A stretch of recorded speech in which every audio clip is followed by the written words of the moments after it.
अयोध्येतल्या राम मंदिरासाठी श्रीरामांसाठी जे वस्त्र तयार केलं गेलं होतं ते बाळासाहेब कापसे यांच्या कापसे पैठणी इथूनच गेलं होतं. पण ज्या दिवशी मी साक्षात तिथं होतो ना, आम्ही जेव्हा बघितलं तर टीव्हीवर संपूर्ण जगात दिसत होतं. माझ्या घरून फोन आला तर बाळासाहेब आपलं वस्त्र आहे रामाच्या अंगावर, आणि इतका आनंद झाला म्हणजे अक्षरशः तिथं अंगावर शहारे आले, रडायला लागलो मी तिथे. एवढा म्हणजे जीवनामध्ये बघा माझी जी परिस्थिती होती, एका खेड्या गावात जन्म, घर नाही राहायला, आणि आज माझं वस्त्र भगवंताच्या अंगावर आहे.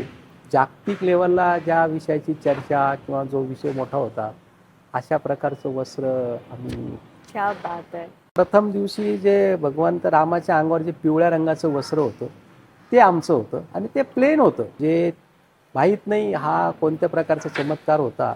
आणि आम्ही तिथं दिलं, मलाही आमंत्रण आलं, कोणी दिलं आमंत्रण माहीत नाही, पण मला पत्रिका आली आणि तिथं तो पास मिळाला. मी त्या कार्यक्रमाला हजर होतो.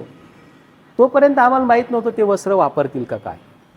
पण ज्या दिवशी मी साक्षात तिथं होतो ना, आम्ही जेव्हा बघितलं तर टीव्हीवर संपूर्ण जगात दिसत होतं. माझ्या घरून फोन आला तर बाळासाहेब आपलं वस्त्र आहे रामाच्या अंगावर, आणि इतका आनंद झाला